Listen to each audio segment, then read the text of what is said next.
Hi, this is John Saltas, sitting in Bill Frost's basement, and just killing a little bit of time here before we start another Bingham Boys podcast. I think you know we were off a couple weeks there. Ash Wednesday, we record on Wednesdays, so we had Ash Wednesday off a couple weeks ago for the Catholic Christian Lent, and then last week was our Ash Wednesday, but I mean Greek Orthodox, but I don't do that stuff because I've done it, and I don't look good in ash.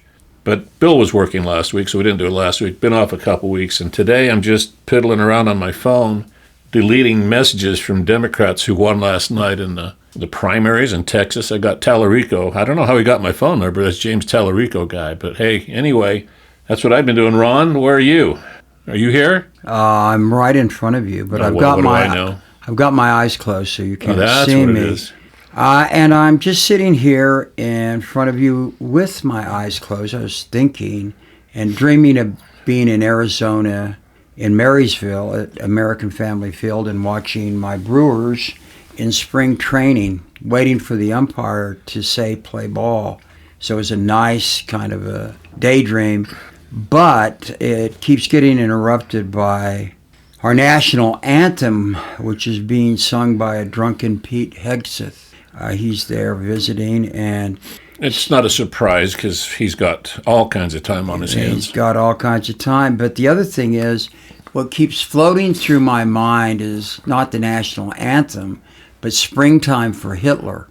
And I just can't get out of my thought process a great big orange man with a bad toupee and a small... You don't mean Zero Mostel. No, this is a guy that has even a worse toupee and a small black lip stash, I call them, who is trying out for the part. And that seems to be where we are in America. Well, okay. Well, that's bright and encouraging. Okay. I'm sorry. Well, of course, there's a few things that should be on the top of mind of everybody, and it's hard to get distracted, ballfield or not, when bombs are flying. Pete Hegseth, he's just one of, a dozen cabinet members that are absolutely and eminently, extremely unqualified for the position. The whole Trump cabinet is just a... Well, but he worked for Fox News. Well, if you worked for, that's the qualification to be inside of it. But, only our best, and only our best seems to be a person who just talks about war all the time. He, redefined the Department of Defense into the Department of War. Now, this morning, I saw him in something, battles will be fought, and we're going to go after him, and nobody can hide from and the death will be good, and we're going to reinstitute ourselves. I'm just, of course, being mockery of it. I don't know his exact words, but his message were that he's a tough guy, and we have big bombs, and they don't have big bombs, and they don't have tough people, but we're going to win. And yeah. I get so sick and tired of hearing that kind of jingoism that it's like, this is not new, but, from Pete Hegseth, what makes it new is that he doesn't hide his slurring very well. No, the other thing that...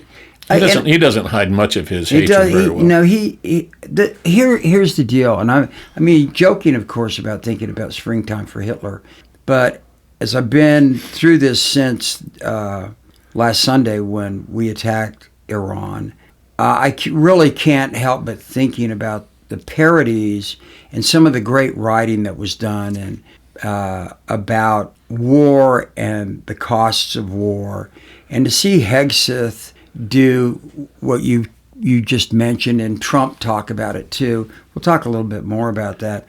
I can't get out of my head the idea we changed the Department of Defense to the Department of War, and that seems to mean not just symbolically, but actually that we have to go to war. And you know what? We just helped invade another country. We went to Ecuador this morning to help the Ecuadorian government roost out narco-traffickers. And so I made a list, and you probably can add to it, a list of countries that we are now engaged in militarily, or we have threatened to be, and I'm going to include some states here. So we got Canada, right? All right. We've got Cuba, and I believe that Trump and his folks will go there next. We have Greenland, and as a result of that, Denmark. We have Venezuela, and we're there. We don't know what to do, but we're there. We have Mexico, because we were the ones that told the president of Mexico they better get rid of the cartel leader, and by getting rid of them, eliminate him, or we were going to come in. And we assisted with the intelligence and probably technical support there. We have Iran, of course, but really we have the entire Middle East now. We have Palestine by proxy because of Netanyahu. Now Spain, because Spain doesn't want us to use their airports. It's interesting. Spain said, hey, we followed you the last time in your weapons of mass destruction stuff. We were there. And we lost guys, and we're not going to be bullshitted again. Fool us once, shame on you. Fool me twice, shame on me. And they're out. But Trump says we'll go there if we want to, because we're bigger and tougher than them. We can just take you over, And the interesting thing about Spain, as I reflected on this, Franco was a fascist, just like Mussolini and Hitler. But Spain didn't fight in World War II. Spain kept to themselves because they had their own problems with communism and that whole thing. So they're out. Then we've got Minnesota and Illinois, North Carolina, California.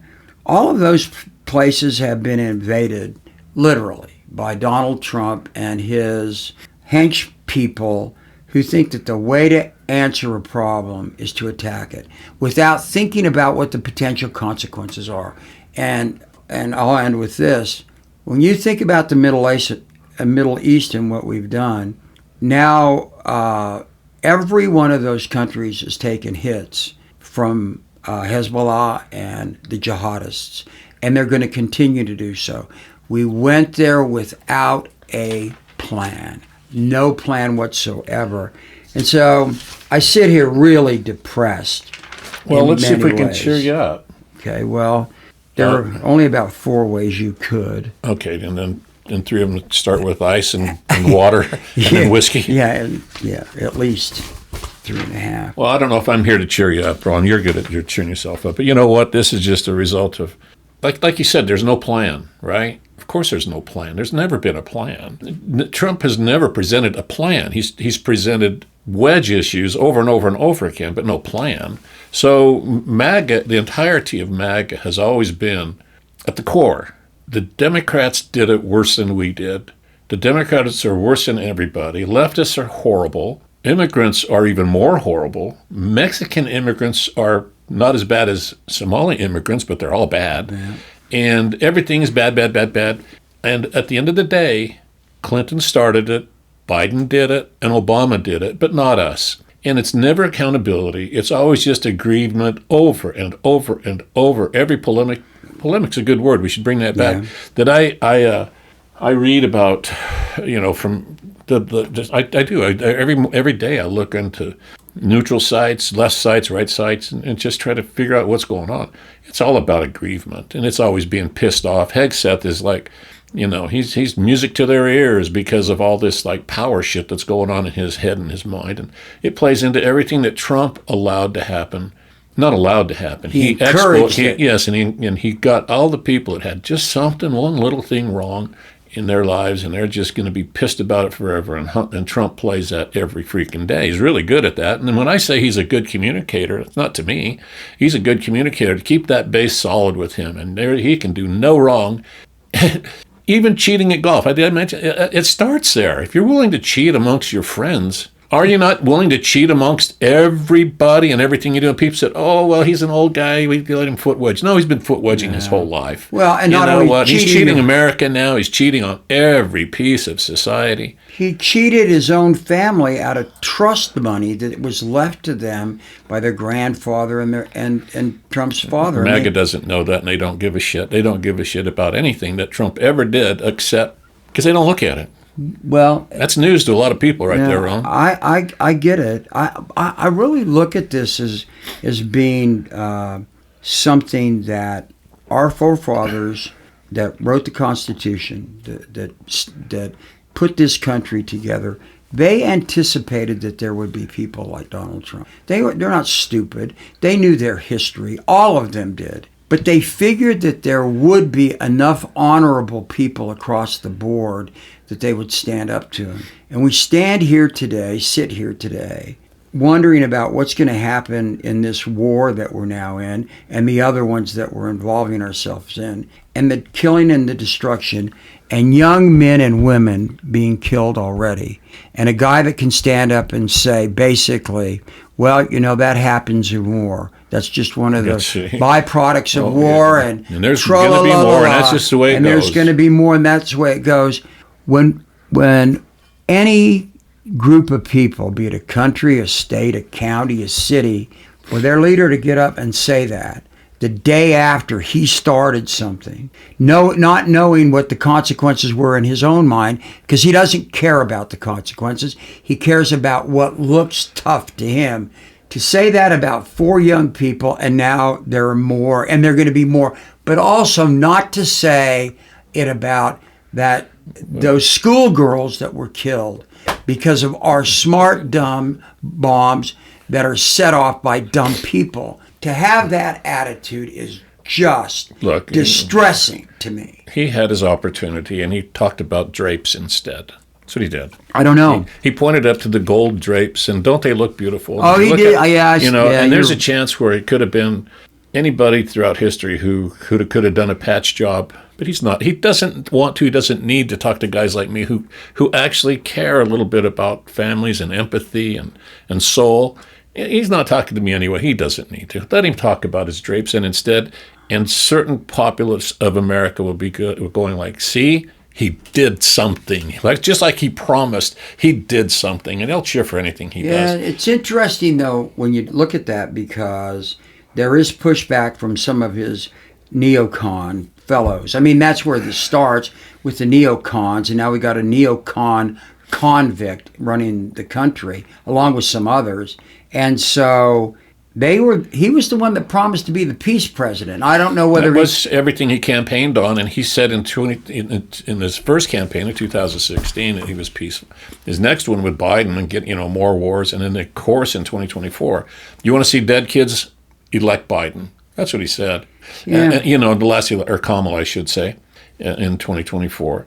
And this is what's got some of his splintering, if MAGA is splintering, it seems to be, like Marjorie Taylor Greene, right? Right. She was, you and I would have never believed that she would be one to turn on him, I don't believe, because all of the pitter-patter that she was just fawning over this guy. She screamed at Biden during the State of the Union, and of course people forgot that already, 2 years ago or 3 years ago, whatever it was. In the latest State of the Union, they're saying, look at those Democrats, they have no respect. And 3 years ago, she was doing exactly the same. So she was anti-Biden, anti-whatever, absolutely pro-Trump, until her Rubicon, which was, and I wish that there were more people in MAGA that would have the same one, it's not a good idea to elect into a position of high office a felon and a sexual predator, because those are convictions. But that's why she went to the felon. She started with the sexual predator, which is great. Early on, we talked about this. When are people going to say no? Right. When is it going to be no? So at least it was at least that begat it. And once she was then thrown out the door because Trump said, oh, she's a traitor and all that kind of shit over one issue, she's been with him 99% of the time. Now she's saying, oh, I now have my voice back. I'm going to go on something else, which is, hey, MAGA is a lie. Trump lied to MAGA. He said no more wars. This is what Marjorie said in the last day or two. I know. And he's lied to us because now we're in a war we didn't ask for. He lied to America. She's saying that. Now, that was the one she wouldn't cross was, hey, I'm going to draw the line. I'm going to protect young victims. For her, and even doesn't matter, to her for sure, to at least cross that bridge and then start to open the eyes to other things. Many of MAGA won't even accept the rest of this is true. It's a big Democratic hoax, even though it began in the 90s. And it's like, bullshit. Wake up. You've elected a guy that should not be there. Now what? America, here's part of it is you own it. Don't continue to blame back Biden or Obama or Clinton or anybody else. You own this. You own everything that's going wrong in the states that you mentioned, in the countries you named, in the Middle East today. That's all MAGA. And forget the economy that's doing so well. Wait till oil goes up, all the rest of it. This is not going to work out well. The problem with the whole thing about expecting people to understand that is if they listen to somebody that understands it and tells that to them. I mean, this was the big deal post George W. Bush, is that the neocons and the people that followed them, the Tea Partiers, and then the trumpets, all said one thing: put America first. And by that they meant don't spend any money on anybody but American citizens. And one of their biggest complaints was that we did go to war in Iran. It was great that Osama bin Laden got killed, but even though the Bush pair and fee started those wars, Obama got stuck with a bunch of it, and I don't know whether he did a great job or not. They wanted to blame him for it. But here's the deal. So that's what you hated the most, because you didn't want us involved in international politics. You wanted us out of the UN, and basically we are out of that. You wanted all that stuff. He started this not once but twice. Remember when we were eliminating their nuclear capability? Now he says we've got to continue to do that because it may have come back again. It was something that was being regulated because of Obama and Biden, that they had under control, and he broke that treaty Trump with broke them. the treaty. He broke the treaty. It. And because so he said it was a bad deal. And then 3 or 4 weeks ago, before we went back to this, he's renegotiating. He's about ready to sign a treaty, which was the same deal that he tore up that Obama already had in place. And what are you going to do if you're that third party? Who do you trust? I'm not defending them at all. And that's not the point. The point is Trump never has a plan. That's where we started this. Do you know who Andrew Schultz is? Andrew Schultz is a former MAGA, and there's a lot of them. Here's what he said. And he's an influencer, if you will, right? The only reason it looks like we're in there is because Israel needs it. Naturally, Americans are furious because we're like, how in the fuck does this benefit me?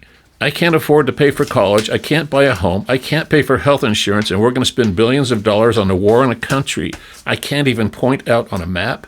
How is this benefiting me? This is a MAGA influencer, among others, Joe Rogan and many, many others, that were Fuentes. All these guys who were pro-Trump in 2024 they're just jumping off that ship. And who's left? The absolute core of they're not getting this information. They're not looking at it logically. They never did. We hope that they will. But they're not looking at it again because they're not going on any websites or platforms or television that is going to tell them the truth about it. I mean, in my notes, I put, "Where's Walter Cronkite today?" I mean, well, we live in a world where even media has kowtowed to him out of fear or out of greed.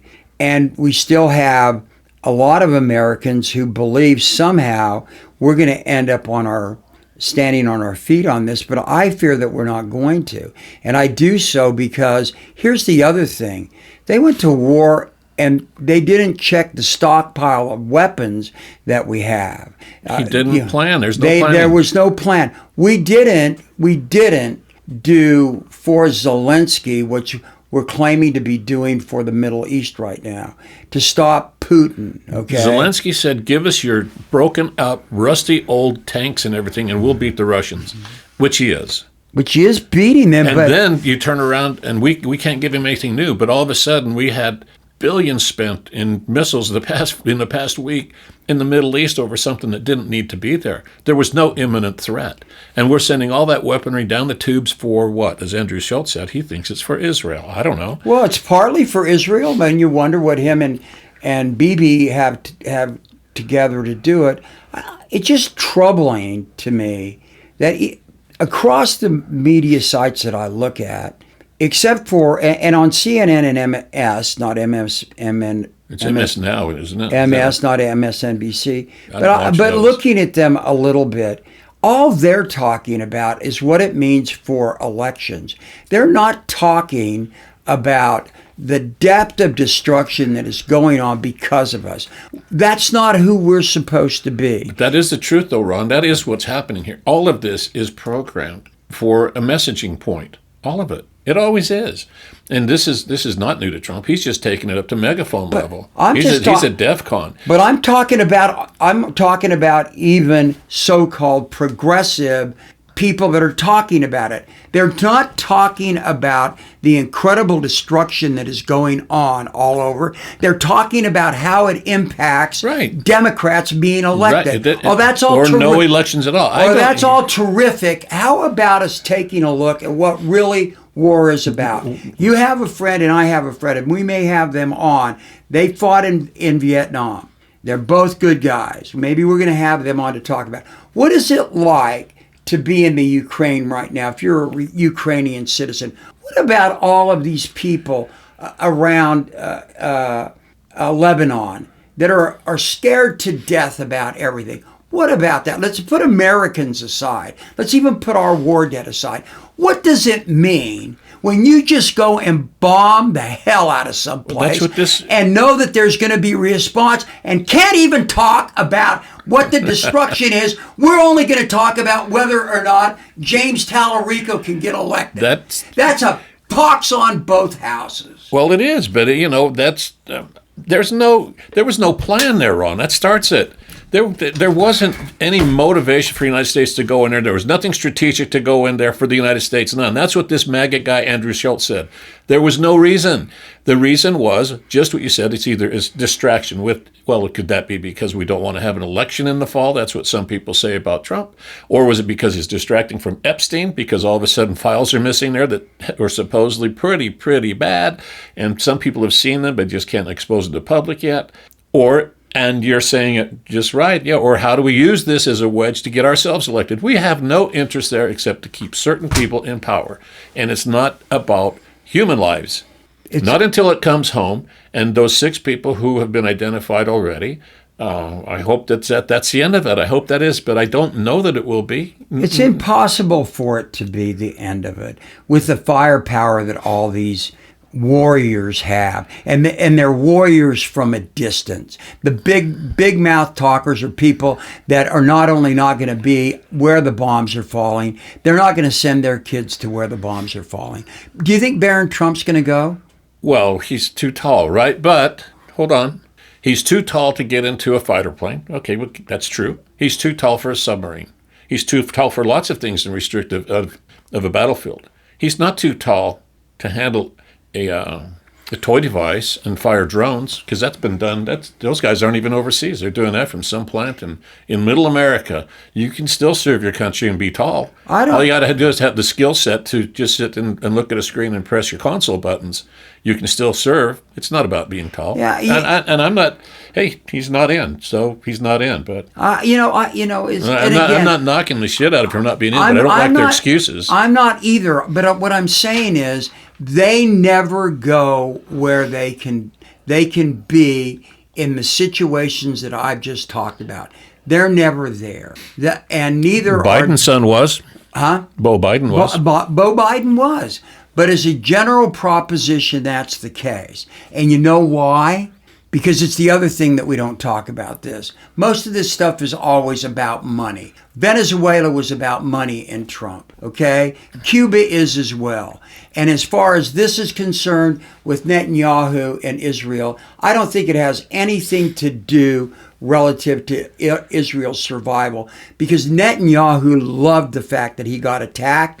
And you know what? The jihadists love the fact that Trump attacked, because I don't think the U.S. did. Right. Trump attacked Lebanon. You know why? Because then they get to claim victimhood so that they can go and do what they want to do, which is indeed to kill people. Well, you mentioned Barron Trump not being there, but Dumb and Dumber. What about Dumb and Dumber? I don't find that as bad as Netanyahu fleeing Israel and then going off to safe haven while this shit was hitting the fan. I'm with you. And so, there's Zelensky in Ukraine. He's walking up to the front line on day one, and here's Netanyahu saying this. And this is what somebody said about it. In the 25 or 30 years Netanyahu's been in power, maybe longer, he's waited for an American president to be stupid enough to do it. Yeah. And he found one in Donald Trump. No. And this is somebody that's like State Department level grade, knowing what's going on in there. He's wanted the United States to do the bidding for Israel against Iran or Hezbollah, whatever, for decades.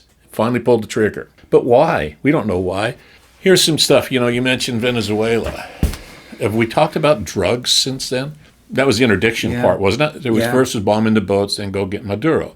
Haven't heard his name since that day. He's like a worn out candy bar. It's done. So what was going on there? Now, I don't know much about crude oil and that kind of stuff, but I know Venezuela is the fourth or largest reserves in the world. Is right up there, right? So if there was a plan might have been, hey, if we screw up the Mideast oil routes, we need a backup plan. And now we have a backup plan in Venezuelan oil. And is it the kind that we can throw through our refineries and crude down? I don't freaking know. But that's a speculation. Maybe this wasn't about drugs at all. It was money and oil. And that would then say to a bigger planner, but it's not Donald Trump, it's somebody pulling a trigger. Here's what you do about not getting oil when they close up the Straits of Hormuz. Don't worry about it. Well, you got a supply. It's possible. I mean, there's no doubt he wanted the oil because he called a group of the leading Western oil producers to a meeting at the White House, and they talked about it. They didn't come to any agreement. I'm hung up on the idea that if, as a Christian, I believe that every human being is unique and important. I'm going to challenge you there. Well, if I'm just going hold on, I'm going to you go can ahead challenge me all you want. That's what I believe. I'm not challenging your belief. All right. Okay, I'm not even going to counter. I'm going to add something to it. All right. So help me explain why you're. Help me explain something. Well, let me finish what I'm saying. Okay, help me.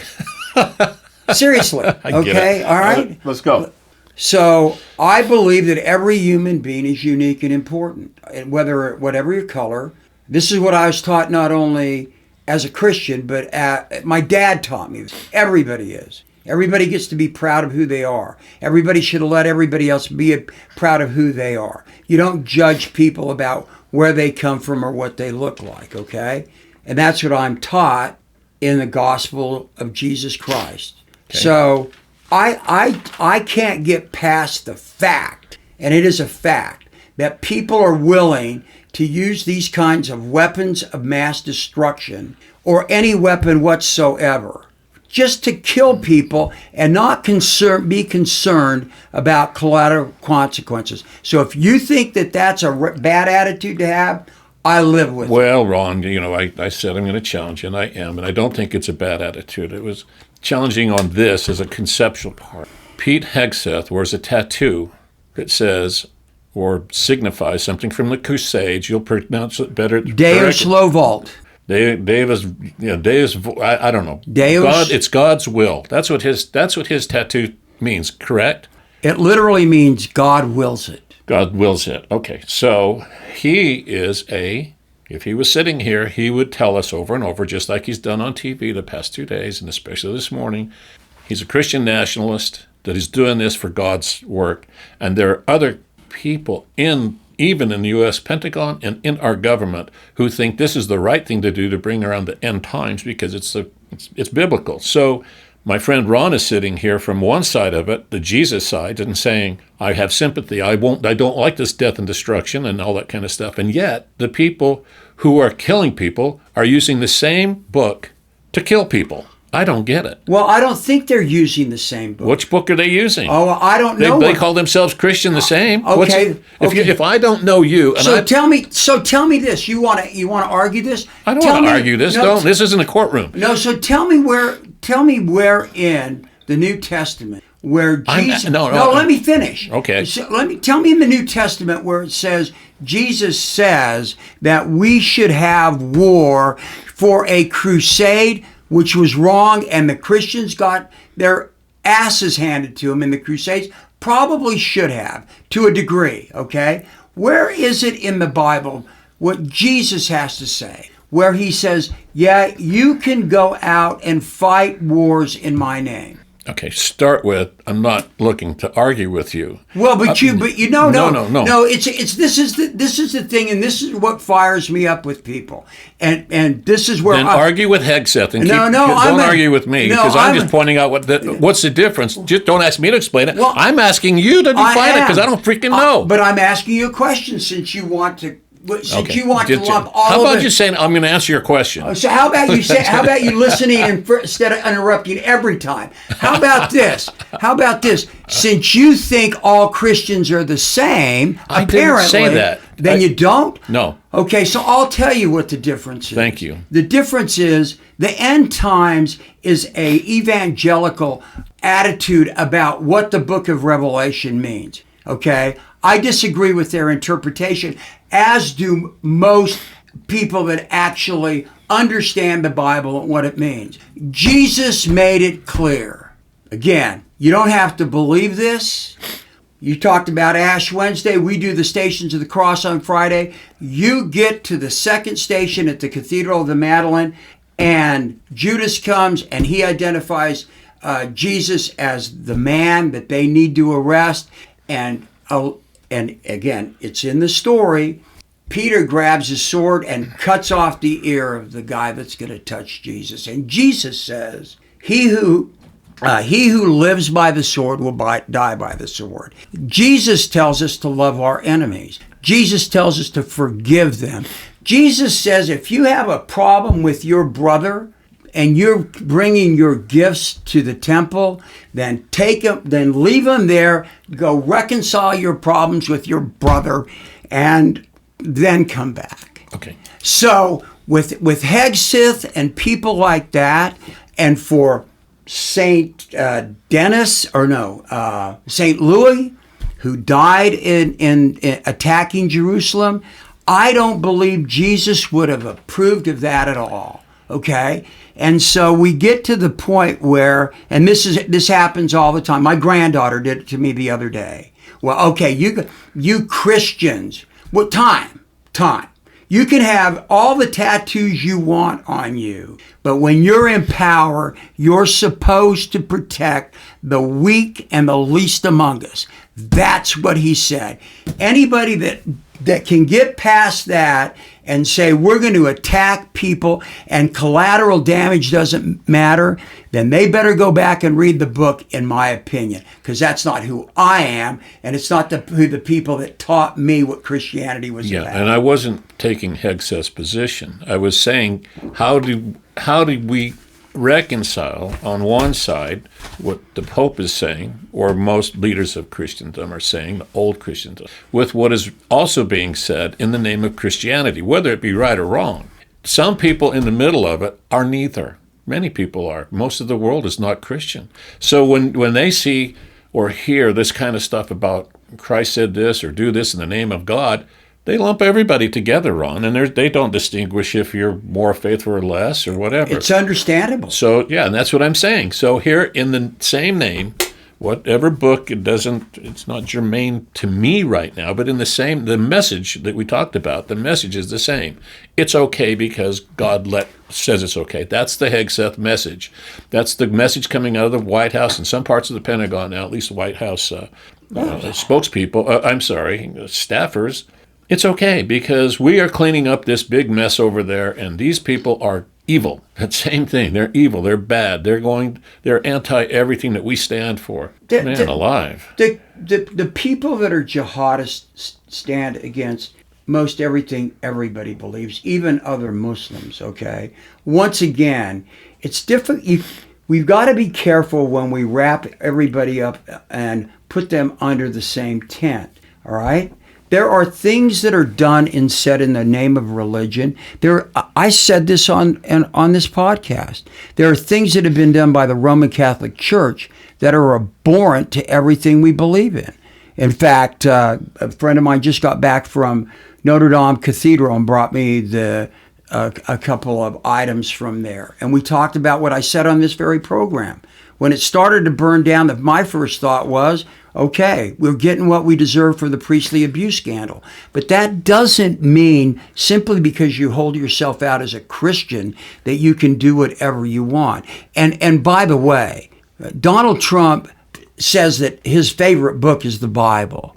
And so if you believe that he understands any of it, I've got some property, literally I do. I have in Mighton that I want to sell you. Yeah, he knows that when he says that, there's 30% of America that will believe that he actually may have even had a hand in writing it, let alone never read it. So it is messaging wrong. That's the thing. And the message coming out of the United States today is one of superiority, one of girth, one of power, one of war. And however it's defended or not, You're not writing the message, nor am I. But my point on all of this is that we have responsibility as human beings to, when we look at something and we say we believe in it, whether it's MAGA or the Chicago Bears offense, you ought to at least understand what you believe in. And if you don't, and you just accept somebody else telling you what it is, then you're a fool. And in fact, the Catechism of the Catholic Church says that you are obligated to use your free will and your intellect to question things, because that's how you learn. So if we have lemmings following people off the cliff, which apparently never happened, and that's not true. But if we have that metaphor going on, I'm not taking responsibility for Hegseth's ignorance or Stephen Miller's or his wife, Biondi, or any of the rest of them.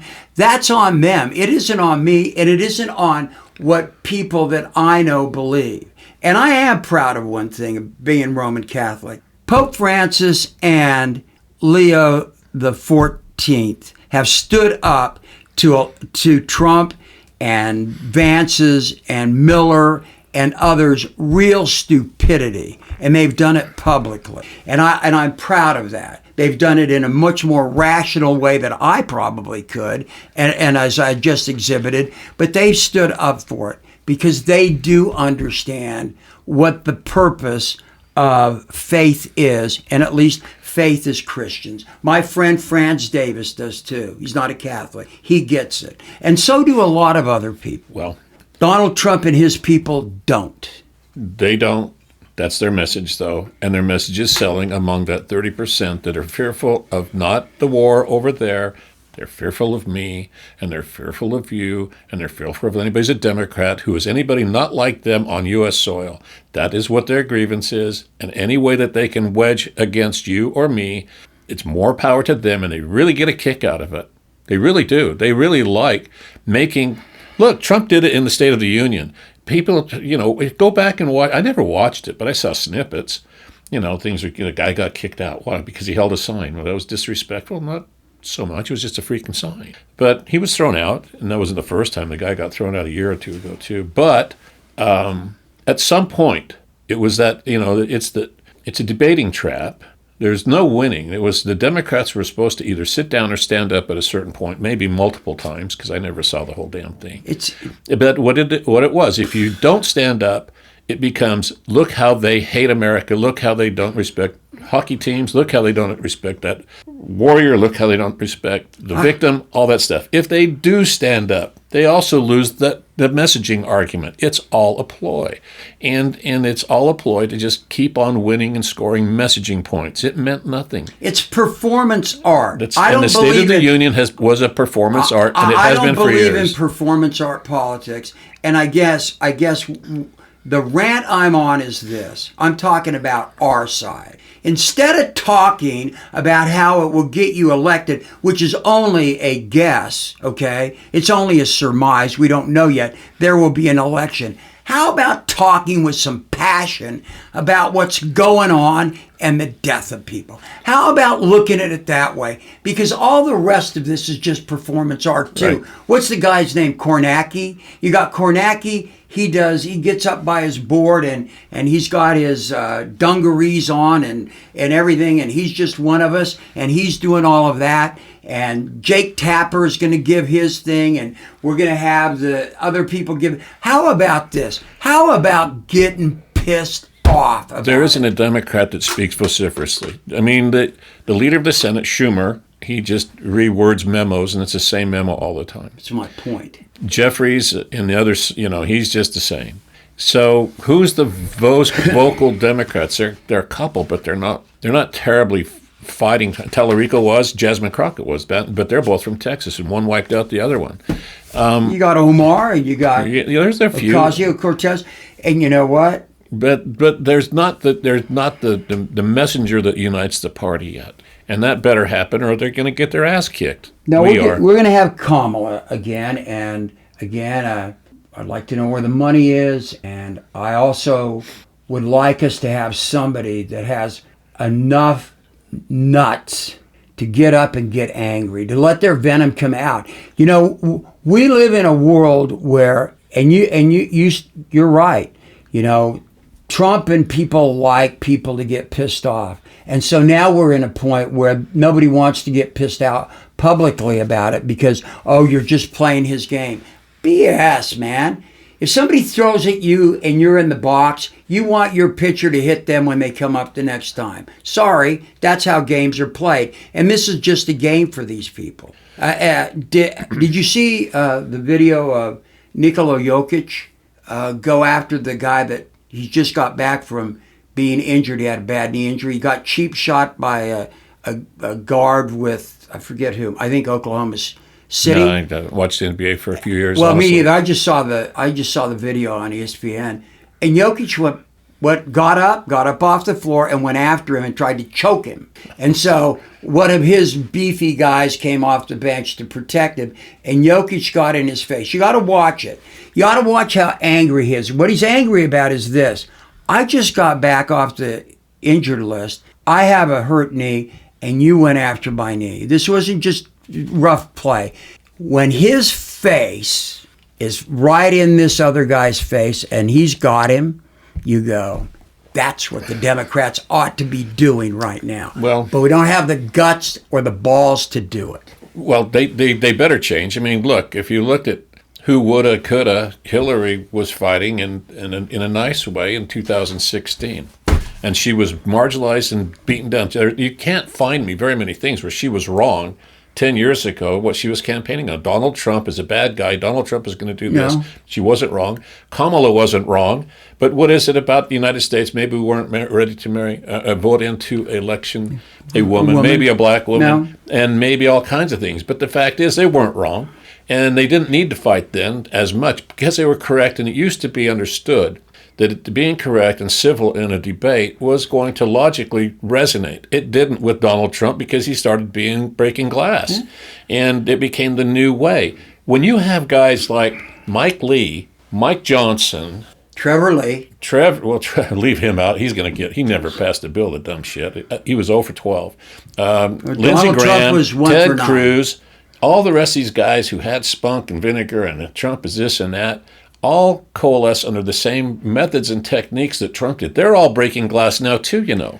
A lot of the Republican Party senators, Republicans, are using the Trump playbook and accusing Democrats of shit that it doesn't even exist because they're putting they've learned that message resonates. Instead of logic, instead of passion, instead of love and desire, it's all about pissing people off. Okay, so that's what they're doing. That's a great lecture. I'm talking about something a little bit different. The time has changed. Okay? That's what I'm saying. So they changed. Now it's the Democrats' time to change. The time has changed. He screwed up things in his first term.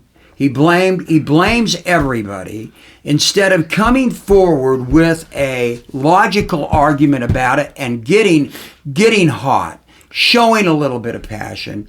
It's about time the Democrats did that. You can do that and make a logical argument. You can. You can get fired up and make a logical argument and run through the facts that support what you're doing.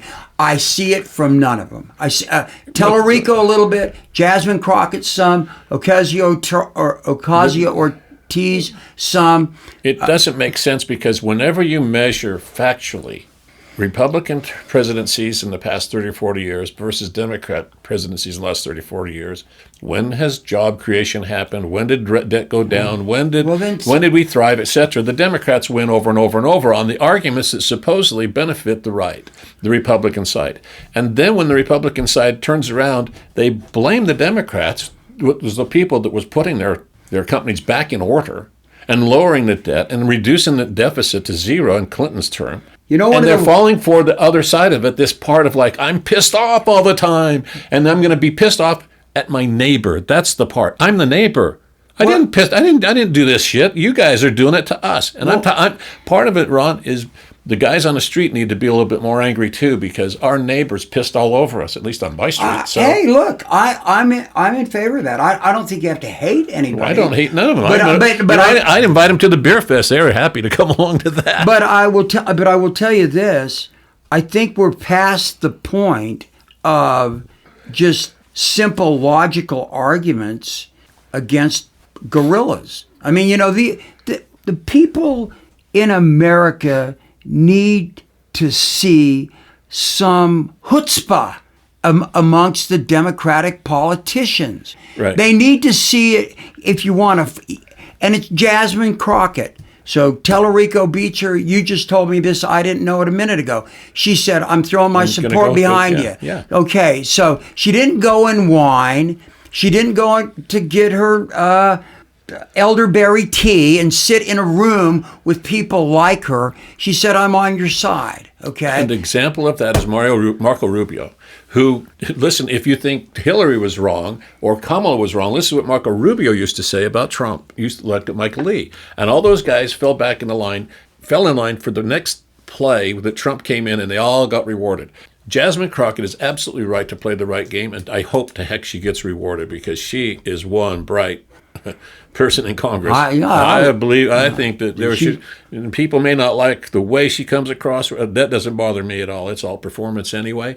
But do I like Jasmine Crockett? 100%. Let me read you. Ron, do you think anybody is being traitorous in all this? Because there are accusations. Margie Taylor Greene was a traitor. Well, she's a traitor against Trump. But do you think that at the high levels there's traitorous, blackmail-y kind of things that are going on against the United States? Even at the highest level, could you read between the lines and say that I'm implying Trump is a traitor? I think Trump. If he's not a traitor to the country, he's a traitor to certain mores. I think that I don't like the word traitor. Traitor generally is used in the terms of you have actually given something away during a time of conflict, and yeah, that argument can be made. I'll tell you what I think. I think Donald Trump is a traitor? I think Donald Trump I think that his relationship with Netanyahu and Putin is alarming. His relationship that he had with the guy from North Korea was troubling to me in his first administration. I do believe that Donald Trump is a traitor in the sense that he is going to get benefits from other foreign nations for what he has done, and that's a violation of the word tyrant. Emoluments clause. I think he is a tyrant, and I think he's been a tyrant his whole life. Then let me read you something from a countryman of yours. Okay. What is he, an American? Northern Italy, 42 BC. For the traitor appears not a traitor. He speaks in the accents familiar to his victims, and wears their face and their garment. And he appeals to the baseness that lies deep in the hearts of all men. He rots the soul of a nation. He works secretly and unknown to undermine the pillars of a city. He infects the body politic so it can no longer resist. A murderer is less to be feared. Who are they talking about, Cataline? Cicero. Yeah, Cicero talking about Cataline. Well, I don't know who he's talking about. Well, he's talking about the Cataline conspiracy. Okay, and then a tyrant is the public enemy, defined by Cicero as one who disregards the common interest and endangers the security of the state. Such individuals act outside the law, thereby losing their rights as citizens and becoming enemies. And there he's talking about Julius Caesar. Okay, here's what I'm saying. This discussion and many of our discussions are about Trump, but it's really not about Trump. This is a situational thing that we can use the word Trump in because in the modern context, it is Donald Trump. But that is a 2,600 and something year old, whatever it is, statement, quotation from episodes that happened that long ago. So using Trump as the foil to get people to hopefully understand what is at stake is nothing new. It isn't new to be defined as a traitor. These happen in societies, and the warnings are all there. And people get wrapped up into, oh, you hate Trump. No, I hate what's going on. Trump is the vessel.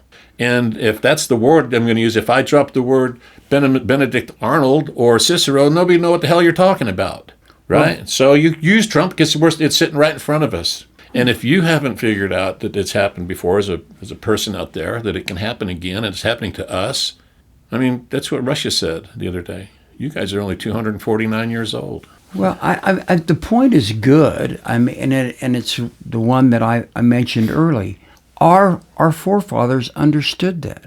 They did. They were did. Smart people. They knew Cicero's speech to the Senate about Catiline. Of course they did. They knew the story of it.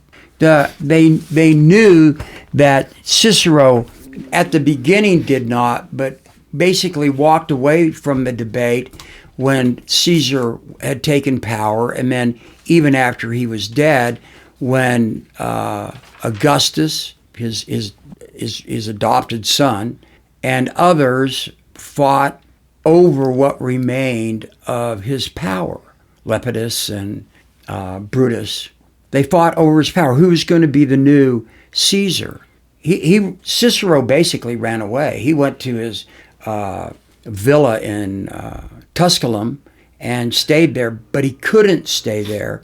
And so he wrote about the tyrants because he saw what had happened, and he also knew Roman history. And then ultimately what it got him, and I'm going to make a point here, what it got him for finally coming out and speaking out about what was going on, it got him killed. Cicero was somebody that waved his hands when he made orations. He's Italian. Okay? I understand that. What it got him, it got him killed, and they cut him off and put them on the rostrum, which was the place that you spoke from in the Senate. They wanted everybody to know this is what happens when you call us out. Here's my point. So where are the people in our politics? I don't care about what name they are under, Democrat or Republican or Socialist or whatever, Green Party. Where are the people that are literally willing to say, I'm going to tell the truth to power. I'm not going to worry whether I get elected or not. I'm not going to worry about my party. I'm going to stand up, and if they kill me for that, I'm willing to do it. Well, you know what? There were a lot of those people in American history, a lot. I don't know where they are now. And because we're at that point in our history, I truly believe it. There's nobody going to say about Donald Trump, sic transit gloria. He's not going to be the gloria of the world. There are going to be people spitting on his casket. But where are the people that can stand up and say, after I'm dead, after I'm killed, sic transit gloria, there goes the glory of the world. There goes somebody who saved the country. Well, the rostrum, and I don't know where they are. The hands on the rostrum today are named Renee Good and Preddy. Perfectly stated. So the public here has been taught already, here's what happens if you speak up. You get a bullet to the side of the head or multiple. You get shot 7 times when one would have done it. You were shot, period, and you didn't need any of it. Those are the hands on the rostrum. Yeah. Well, and they're telling, and that message comes loud and clear through, do not speak up, be careful because you're going to die. Now that's on the personal level, because there are a lot of fighters on the street. And I don't want to use the word fighters, people who stand up for the causes that they believe in, but the politicians aren't warm to that yet, and they're not fighting, and I hope that some of them develop. Well, Cicero finally fell to it. I mean, he stood up. He was an old man, and he was basically alone, and he came in and stood up, and I think it's our obligation to do it. You know, think of Dietrich Bonhoeffer, or think about Germany. Those people that were in the resistance within the Reich after Hitler had taken over and after the war was going on. There were people who stood up. A lot of them died, and they're remembered now. Maximilian Kolbe and others who were there to stand up to it. You know, I want our listeners to know, at least from my perspective, that we're at a critical point here. When we're going to war outside of the Constitution, our Constitution, I have it right in front of me, says it's only Congress that can declare war. If you're killing people off the American soil, you're at war. Seems to me. And that's a fact. And so all of this stuff that is done for the joy of it with Hegseth and Trump and those people, they're still committing acts of war. And we're not those people. Well, the beauty of it, we're going to run out of a minute here, but there's the beauty about war today. Like, it's taken so casually Like when Obama took out Osama bin Laden, it was in, what do they call it, a SCIF room or something like that, a secure room. And when I think of like great war planners in the past, it was, all these generals and stuff and looking at wars, even Game of Thrones does that. They also look around and move warring armies against the North and the South. And then how's it fought here? It's fought from Mar-a-Lago with some curtains up, with no security, people with Apple Watches on, which is absolutely not secure, talking about on the eve of going to war, we're going to go to war behind a curtain. And in Washington, D.C. at the same time, a guy is sitting at a table, and one table away, he hears, his name is Garagos, he's an attorney, the next table over, people talking about, hey, we're gonna bomb Iran in about 6 hours, let's hurry up and eat our shrimp cocktails. They're talking about it publicly and casually. It's evidence that somebody got online onto Polymarkets, those are betting futures, and made $500,000 because he knew the precise time and date where we were going to lay out our attacks. What in the hell is going on here, let alone the planning? Look at the civs that are all over the place within that place. And it's okay to profit from it. It's okay to party. It's okay to have a good time. There's not one sense of what you were talking about passionately for most of this time, the sense of loss and the people that are dying and, the pain and all the kind of stuff and recovery from it. I mean, my God, we put the Shah in power in 1953. We sold enriched uranium to Iran in 1957. We've watched this all happen for decades in that same region over and over and over, and we don't learn. And in fact, we're not trying to learn. As long as you can make a buck and figure out how to get that oil out of the Straits of Hormuz, people are going to keep on fighting there. And just that's what it is. Well, what is behind it is the word warmonger, Ron. Is that not? Yeah, that's our word of the day. Did you get a Greek response? Well, first, did you want to say something about that? I know. I agree with you. I mean, there's no doubt about it. This is amateur hour that has taken over the Ed Sullivan Show. I mean, this is amateur hour that that have been awarded like their Academy Award winners. Biden was and still is condemned because 13 American soldiers lost their lives on the evacuation of Afghanistan. Well, and it was because, there was no plan. They didn't get him out of there. He's therefore responsible. And Trump openly states, and Hegseth openly states, there is no plan, and it's okay. We weren't ready. We didn't know it was going to happen. But it's okay for some people. It's not okay for everybody. It's not a literal okay. It's that the United States is giving these guys a hall pass. Well, but that's why when you say, do I have a response to it? My response is people have to understand what's going on. They have to sit and close your eyes and think. Just close your eyes. Think of an elementary school near you. That one day there are all these kids in it, and the next day they're all dead because this group of clowns decided that they're going to go to war. It could happen, and that could happen. We don't know what cells are in the United States where if we continue this war the way it's going, where they're going to be released to just kill a lot of Americans. Think about that. Close your eyes. Think if you can imagine dead bodies killed and maimed by bullets and all of that stuff, and then wonder what the hell we're doing. But take some time to do it. And tell your neighbor that has their MAGA hat on. It's time for Americans to actually go out and stand up and talk to one another. And if you want to argue, fine. Don't hate, but argue. But go, no. Close your eyes. What about your little granddaughter just going to school and getting killed? It's time that we start looking at this in a different way. Because if we only look at it about their side and our side, it's never going to get there. That's my point. There's a lot of people that don't care about their granddaughters being in the company of perverted men, aren't there? And so are they going to care about this? I'm asking a legit question. I mean, I don't think that resonates to the people because it's not the issue. The issue is, are we winning? If any, but if I knew a grandparent that didn't care about their daughter or granddaughter being with a pervert, and I knew that individual, I bet you I would talk to him. I mean, come on. You think, but hey, Ron, people are out there denying that this ever took place and existed because they're denying, the victim's testimony. So we're screwed on that one. Then our side is doing a really poor job of getting the message. Okay. Hey, war. How do you say it in Italian or Latin or? Guerra. Guerra. Oh yeah. It's almost like French, isn't it? Yeah. Guerra.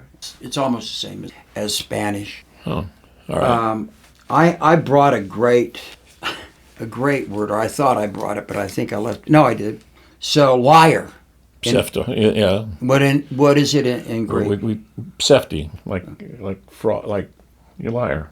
In Italian, I didn't know this. I had to look it up. Bugiada in Italian, but in Croatian it is lazi ivac. Lazi ivac is liar. And I think I got that pronunciation right. My pronunciation of the Italian wasn't good. But, Well, here's the war. The Greek word for war is polemos. Mm-hmm. In Kalavrita, Greece, northern Greece. Okay. Nazi Germans came up, rounded up the village. We've talked about this one. All the villagers lined up because they thought somebody from the village had killed one of their troopers. Took the men up on the hillside and gunned them all down. 800 and something men over the age of 12 died there. One or two are still alive because they were survivors at a very young age. Somehow old guys fell on them or whatever. On the side of the hill there it says, Ohi pio polemos irini. No more wars. Peace. Yeah. So hopefully we can think about polemos. It gives us the word polemics, I believe, right? Polemics. Warmonger is polemo capello, like a war captain, warlord. So there are other ways to say it, a verb or a noun, but polemos. That's the Greek word. Now let's look up the Greek word for being. I don't know if there's one for pissed off. There's got to be, right? Oh, that's the way we are today. Well, at least I am. I mean, I am. I acknowledge it, and I came here. I have my note here. It says use moderation. Well, I didn't do that very well today. That's it, I think, and peace and love to everybody. See ya. See you till next one, right? Yeah. Okay. See you next week.